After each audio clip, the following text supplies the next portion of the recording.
First of all, I just want to welcome everybody back to another Friday edition of Late Night with Locks.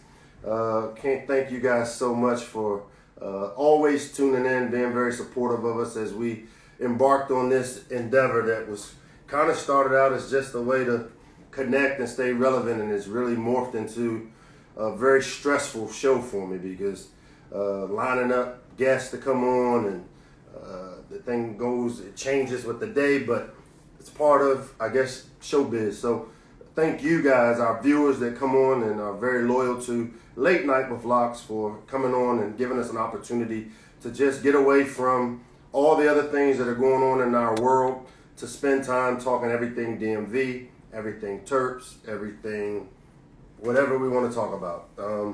I want to thank Coach T, Mike Tomlin, for coming on last Tuesday, him as well as Antoine Brooks. We had there was a Pittsburgh Steelers theme, and to have Mike Tomlin come on and give us his time, I want to thank Coach T for that, as well as Antoine Brooks. It was a great conversation, and want to wish those guys the best of luck as they move forward into the start of their preparation for their season. If you missed the show, as I've always said, you can catch it on NBC Sports Washington. They rerun it on their platform, our Maryland Athletics YouTube channel, as well as the Hear the Terps podcast. All three platforms rebroadcast the Late Night with Locks show. So if you miss it and you're catching this late, feel free to check it out on one of those three platforms. And I definitely want to give a special shout out again to the teachers and nurses. This is Teacher Appreciation Week as well as Nurse Appreciation Week. And again, the work that you guys do on the front line, and teachers still with the online teaching and going above and beyond. I just can't thank you guys enough for all that you do, and all the frontline workers that continue to service us and help us as we work through the pandemic.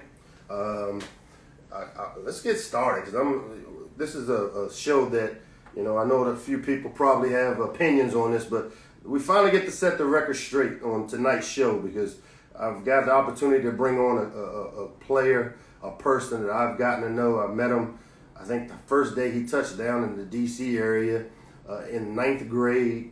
He came over with his dad in Shawn Springs. I remember it vividly. We were at we were in two-a-days practice at the time, and I can remember tall, skinny, kind of gangly kid coming over with Shawn Springs and his dad, and spent some time with him. He was the Big Ten Player of the Year in 2018, was the Big Ten Championship Game MVP, the 2019 Rose Bowl MVP, first round, the 15th pick of the 2019 for my Washington Redskins. Let's bring on Dwayne Haskins Jr. See if my man DHJ can get connected. What's up, Simba? Hey, what up, Locks? How you doing?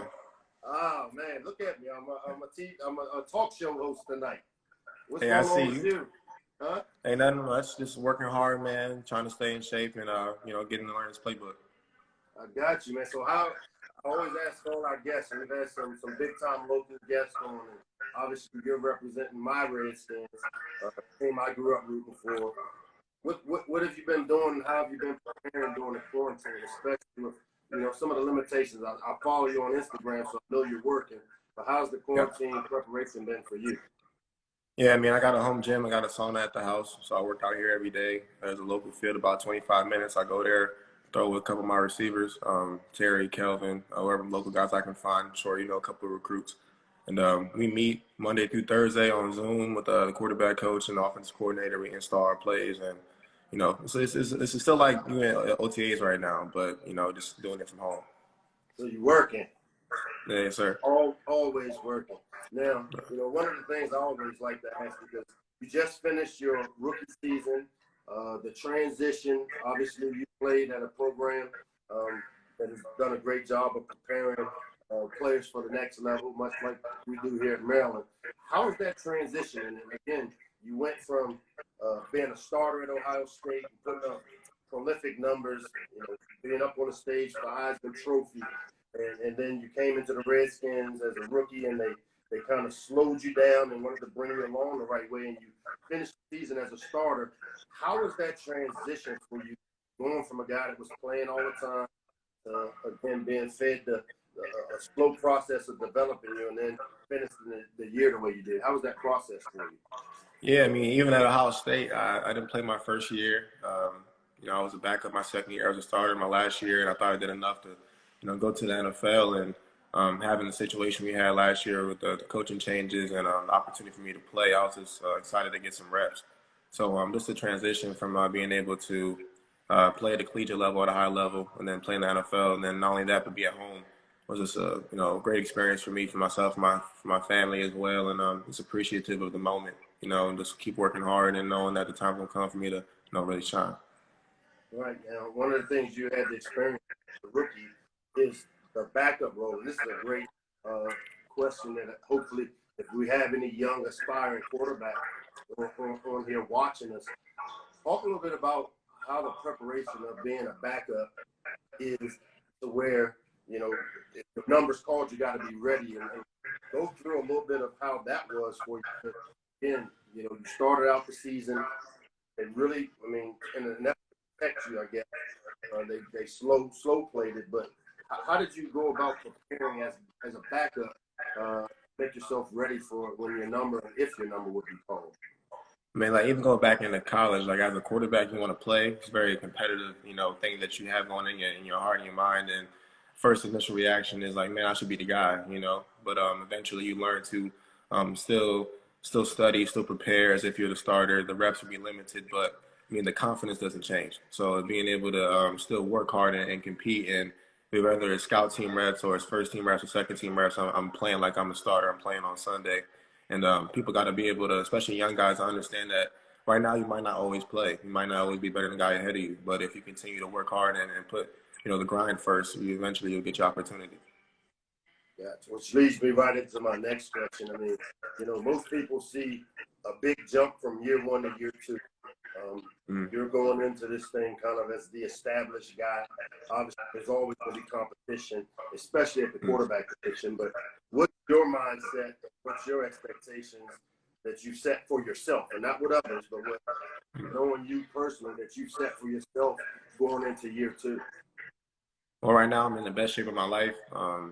Just preparing myself mentally for the grind of, training, getting ready for the season, the hits you'll take, the process of getting through the week of Monday through Sunday is, being able to stay fresh, keep your mind fresh, and just the grind of having been through it last year, understanding the process for it, really looking forward to it next year because I know what the hell I'm doing, and it's like not fresh anymore. So just looking forward to it because, when you're young, you think you know everything, you think you know how to do it until somebody else shows you how to do it.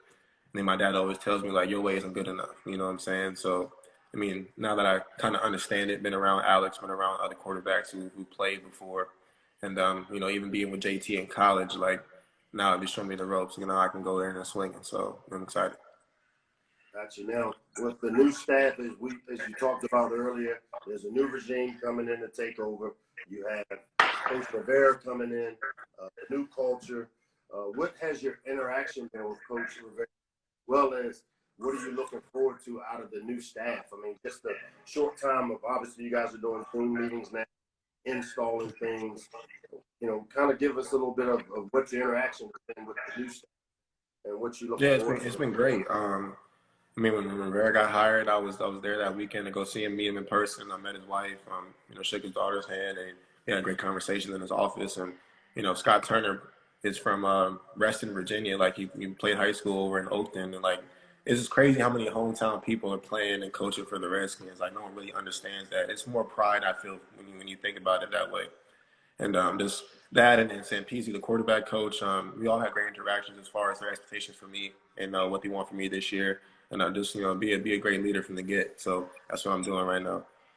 Gotcha. Now let's work a little bit backwards. As I introduced you, I talked about the first time I remember. Going into ninth grade this summer, you had just moved down. I remember Sean Springs brought you and your dad over and we was at the end of a Maryland 2-a-day practice, and I got to spend some time with you on the field. Talk a little bit about the move from New Jersey, because a lot of people don't understand. They think that this area is kind of home for it, but kind of transplanted down to grade. What went into moving from New Jersey to here?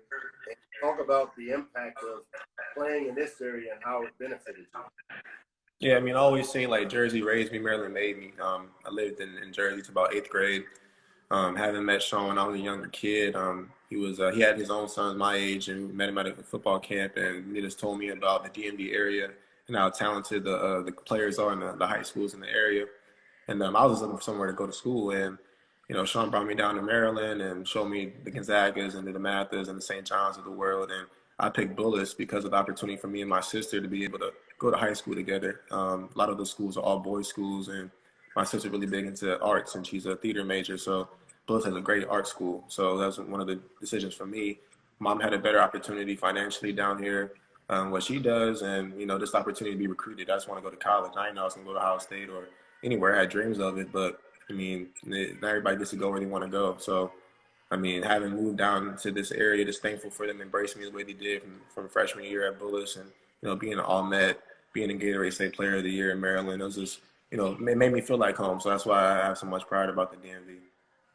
Right. Speaking of not thinking about going to Ohio State or even where you wanted to go to college, I'm gonna go into my Gail King mode because man, you take a lot of hits. I took a lot of hits when I left here in 2015 to go to Alabama, and you decided you committed to Maryland while I was the coordinator. Talk a little bit about what went into the commitment to Maryland initially, and then let's set the record straight as to what went into you decommitted. I caught so much heat for that, man. Oh, I couldn't tell you. Yeah, like the whole decision going into Maryland, like, I committed my junior year of high school. It was May 15th. Remember the day still. And I committed, and like the whole idea of it was to, bring everybody home, because you go to Florida, everyone want to go to Florida, everyone go to Miami, everybody wants to go to the Florida schools. From Texas, everybody want to go to Texas, Texas A&M, and all the schools like that. So why not everybody from Maryland go to Maryland? Why is it so complicated? Everybody wants to go to the other schools. And I never understood it back then because I wasn't born there, you know what I'm saying? So I was like, man, everybody go. So, I love the fact that's because I was a communications major, the great communications school there. I had you there. I love Coach Etzel. And having watched Stefan and everybody else that was there before, I thought it was a great foundation for me to be somebody to, help lead that movement. So that's why I committed. And having the season that happened that next year, the firing of Coach Etzel, and then the recruitment process of trying to figure out what was going to happen with you, and then you didn't get retained, and then from there it just went south. And I won't really talk about what happened with the other coaching staff, but I was committed to the movement, committed to Loxley, committed to the idea of making a better Maryland. So, and then that idea changed, and that's why I had to change my decision. I can remember staying in touch with you when I decided to go to Alabama and you went elsewhere. We both took some hits. I took some hits for that locally, but I always enjoyed watching. I remember for 2 years the process of recruiting. I recruited you from 9th grade to 11th, so it was a 2-year process. Yeah. I remember you coming up, talking football, talking quarterback play, talking development. I remember the Monday nights with my iPad, turning it around, showing you the game from Saturday, explaining kind of what happened in those games. And, I felt very comfortable, and I know you did and your family did, just what Maryland had to offer. Obviously you went to Ohio State, had a great career there, and it benefited you. I went to Alabama, and because of me making the move to Alabama, I tell people that's what brought me back here. And obviously now you're back here with the Redskins. So it kind of worked out for its best, but I wanted to make sure we set the record straight that you didn't just bail on the Terps just for the sake of that you wanted to go to Ohio State. There's a lot of things that go into decision making when you choose a college. And I can remember telling you that next to picking a wife, it's the most important decision you make. And yes, sir. A lot of people don't understand recruiting is a relationship business more than necessarily X's and O's, more than where you go.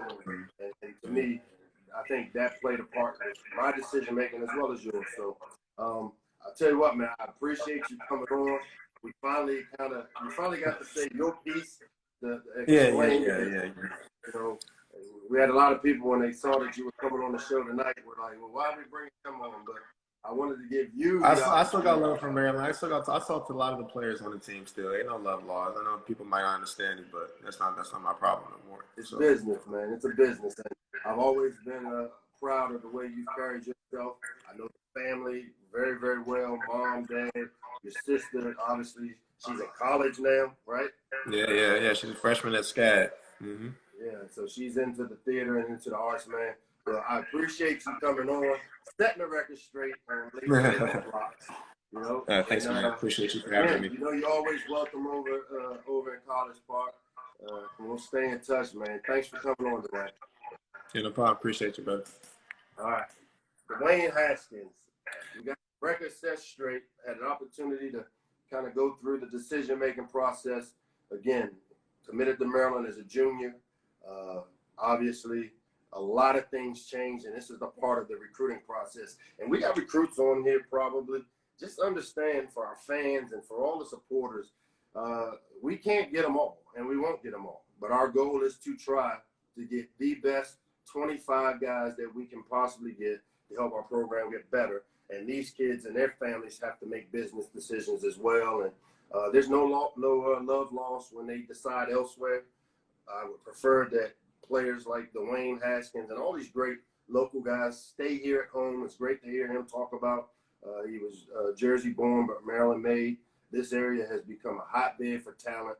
We have so many talented players in this area, and we've got a great university to sell, as well as a great program that we're building to make it a very powerful brand. So again, I want to thank Dwayne Haskins for coming on. As we wait to add our second guest, I want to hit a couple questions that I know we put questions out, and the first one says, what was your favorite memory so far as a coach? I talked about my favorite memory as a Terp coach was walking up the stands for the Clemson game.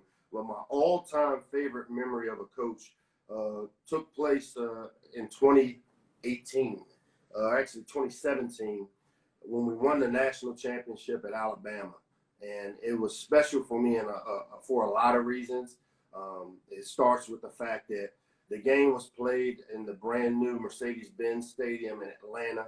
And ESPN did a story on this to where we opened the season at Alabama against Florida State, brand new stadium. And it was the last time that I spoke to my son, Miko, after that game. And so we went through the whole year. When I talked to Miko after that game, one of the things he said was, he said, hey, Pop, you guys got a chance to be pretty good and can win it all if you can stay healthy, as I sat on the bus after the Florida State game. And so the season goes on, and the national championship game is in the same exact stadium that the season started. And so for me, every time the bus pulled into Mercedes-Benz Stadium, we practiced there during the championship week, I would just get overcome with emotions. And I had players, the Calvin Ridleys, Jerry Judy's, a bunch of players, Tony Brown, DB that played there, all knew the story and were very supportive of me. And so to win a national championship in the same stadium, the last place I ever talked to my son, was really emotional for me and my family. And my whole family was there. Kai, my youngest son, Corey, Mike Jr., Kia, we all were there. And it was just, I was overwhelmed with emotion. So for me, that would be my most memorable moment as a coach, because as a coach, the ultimate goal is to win a national championship. And I had the opportunity to do it in the fashion we did it. Obviously, the second and 26th throw Tua made to win the game played a huge role. The receivers that I coached made big plays in the game. So that would be my biggest memory as a coach so far. But again, the book isn't done being written, and I'm looking forward to creating some really powerful memories here as we build the Maryland football family and the Maryland football brand together. So, next thing says, we saw your workout on your page. What else are you doing to stay in shape, and what are your goals? I don't like working out. I'll be the first to tell you. And, when the pandemic hit, one of my close friends, Myron Flowers, who runs the sports performance over at the St. James, and he's trained a ton of former Terps, Vernon Davis. He trained Stephon Diggs, Vontae Davis, Illinois. Really, it's been a ton of players that I've recruited. He personally trains. And Myron came over and said, look, man, my gym's closed. I need a place to work out, and I'm going to make you work out. So for the last 6 to 7 weeks, every morning at 7 a.m., Myron pulls up, and I'm always looking for a way to get out of the workout. I hate it. And but Myron has been great. We've challenged our players to make conscious decisions, to do things the right way, and I want to try to lead the right way by being a part of my personal change. So you can thank Myron Flowers for it. Those workouts that post, I would never post them ever, but he does it because he does that to put pressure on me so that now everybody knows. And so, you know, my goal is to just be healthy, you know, be able to be healthy. And I'm excited about 7 weeks in and haven't missed a workout. I want to thank Myron Flowers for pushing me. So we all got that person that pushes us, and Myron's done a great job here the last 7 weeks. We're going to get on now with the show. We got the next guest is a guy that, man, I love this kid's story. I've known him probably since he was 14 years old. He's from Prince George's County. This guy has just taken professional tennis by storm, kind of a child prodigy. I mean, he was a guy that you read about, heard about for years and years and years of his accolades on the tennis court. In 2013, he won the Orange Bowl at the age of 15, the Orange Bowl tournament, becoming the youngest boys single champion in the history of the tournament. At the age 17, he was the youngest American to participate in the main draw of the French Open since Michael Chang. He won the U.S. Junior National Championship. He became the youngest American title holder on the ATP Tour with his win in the 2018 Delray Beach Open. Since Andy Roddick in 2002, he reached the quarterfinals of the Australian Open. His highest ranking has been at 29, and he's a top 100 world men's single guy. Let's bring on my guy, Frances Tiafoe. What's up, France? How you doing, Coach? What's the word? Nothing much, man. Nothing much. Just hanging in. How about Hanging you? in, huh? Now, where are you? Are you in D.C.? Are you in Cali? Where are you? Yeah, I'm in D.C. right now. I'm in D.C. You've been here throughout the pandemic? Yes, sir. Yes, sir. All right. Being safe and taking care of staying quarantined? Yeah, staying low key. I ain't out and about like that. Good, man. Well, I'm going to start off with you the same way I do all the athletes or everybody that we bring on Late Night with Locks. What has the quarantine life been like for you, and how are you training, staying in shape, and even what are you hearing as far as where's tennis going once this thing opens up? Let's talk about what you've been doing during the pandemic first. Yeah. I mean, working in my apartment garage each and every day, making sure I'm fit, running around, doing plows, kind of, just working on new things, even doing like some soccer drills, just kind of spice it up a little bit. And then I took a while off from tennis because I didn't even know when this thing was coming on. I was like, let me just work on my body, just stay fit. I didn't want to, play too much and then, get burned out in a sense. So started playing last week, some courts nearby. And, yeah, so everything's been good. But I've been reflecting a ton, man, Staying in shape, you're working out in your garage at your apartment. You haven't really picked up a racket till this week, so yeah. You've been 4 or 5 weeks. When is the last time you've taken 5 weeks off from not hitting a tennis ball? Bro, maybe I was like 3. Like it's been a minute, man. It's been a minute. I can't believe I did it, but yeah, I was missing it, man, and I'm just happy to be back.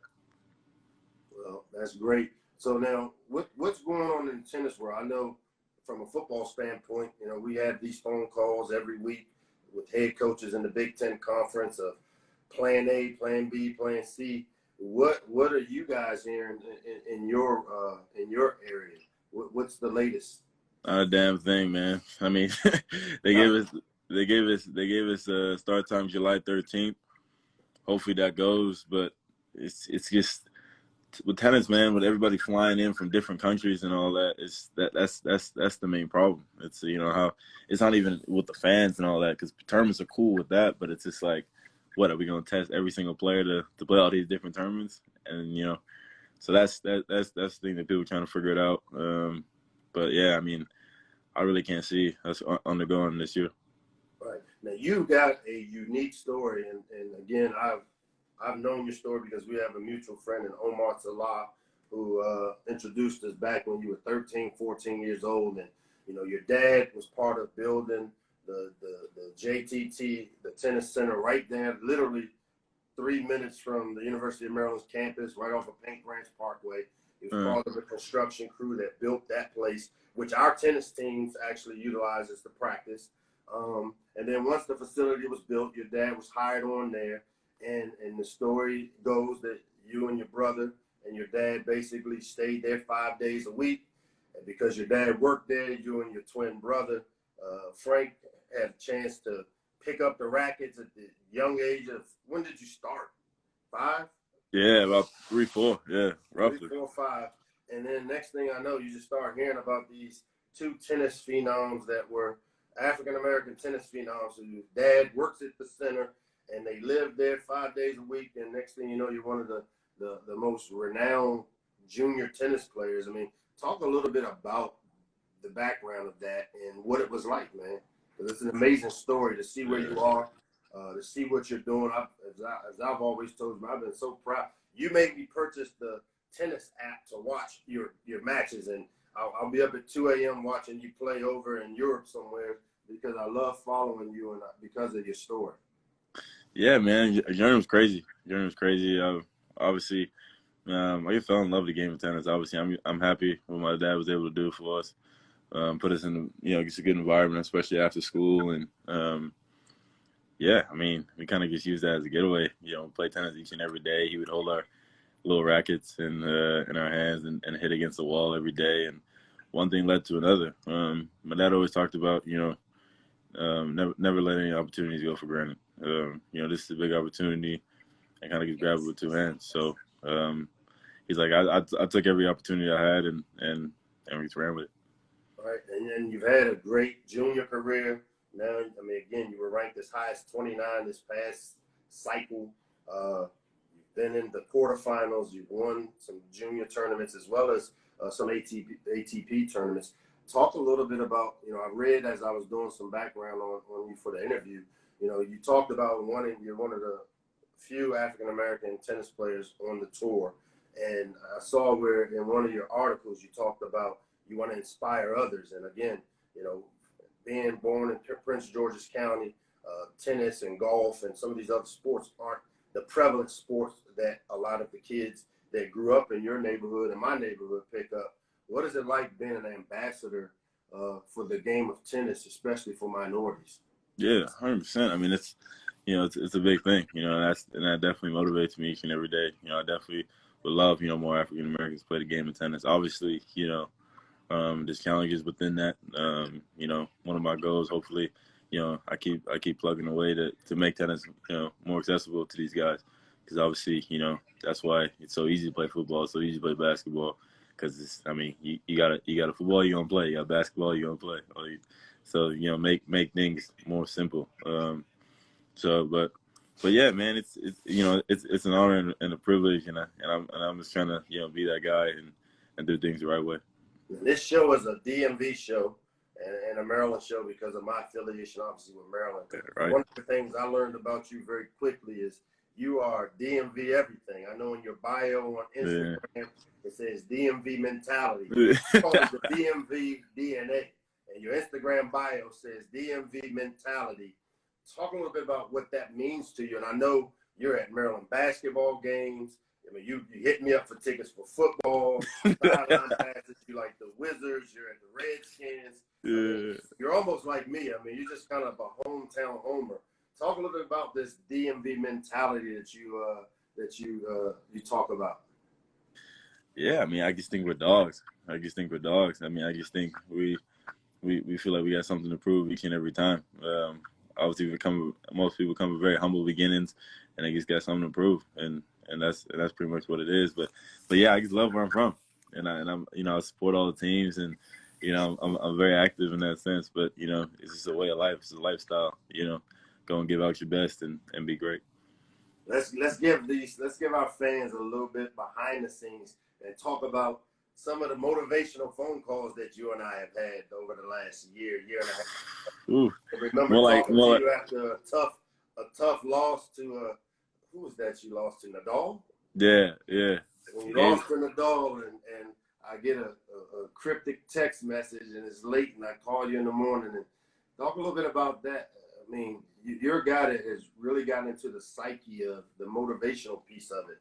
And I know that you're like a sponge. Every time you come see me, you always ask me for, Coach, what do you do with this and how do you do with that? Talk a little bit about the psyche of what it takes to be a champion, especially in a game that's an individual sport like tennis. Yeah, I mean, I think it's so important not to understand that you don't know everything. You obviously you've had experiences and you've learned a lot, but you don't know everything. And kind of just being that sponge and learning from guys like you, people who've achieved greatness. So yeah, man, and you definitely laid into me a couple of times to open my eyes. Just a little bit about the effort and forgetting the last play. Like, don't worry about what just happened. Yeah, exactly. I think get back to neutral mindset. Get back to that neutral mindset and win this set or this match or this point. Right. I saw the frustration of, we talked about that. I remember after the Nadal match, I was like, look, your emotions. And I told you the story of how Coach Saban says, look, man, you can play with emotion, but don't be emotional. Right. So we had that conversation. Now, look, I know you're a big KD fan. And Kevin Durant has his documentary coming out. What is it? I saw that. That thing gonna go hard. He's like that DMV is something in the water. County, almost like the DMV DNA we're talking about. He's talking about the basketball players that have come out of Prince George's County. And I know you're a huge KD guy.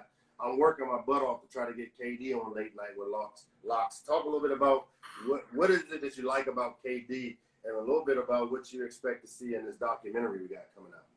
Yeah, well, first off, I didn't even know Quinn Cook was one of ours. That made me really interested in Quinn Cook, but no, I mean, KD's special. I mean, you never seen an offensive assassin like him. I mean, this dude, he's just a scoring machine, and then yeah, I fell in love with KD, his MVP speech. Him crying and explaining, how much his mom really meant to him, and everything her mom did. I mean, that's a strong woman right there, and him giving all the credit and respects to her. That's deep. That's character. And after that, I was like, KD, this guy's definitely special. And yeah, man. I mean, he's great in basketball and great basketball for a guy like me. And what a great segue into Mother's Day weekend. And you referenced KD. Right. I think I may even showed you the video that I had that had the KD speech. And again, definitely want to wish your mom, because I know your mom played an integral role. Still the matriarch. She still runs the house. Completely. Your dad played a huge role in your tennis exploits, but mom rules the roost. So I know you're going to do something special for her for Mother's Day, as you should, you and Frank. And, man, I just want to, again, thank you for coming on to the show. Always been a guy been really supportive of Maryland athletics, everything DMV. Wish you well, man. What's the first tournament when you say y'all opening up July? What's the first tournament if this thing gets going that you be preparing for? Well, actually, yeah, funny you say that, DMV. Hopefully the city open out here in DC. So yeah, hopefully that's the first tournament that comes back.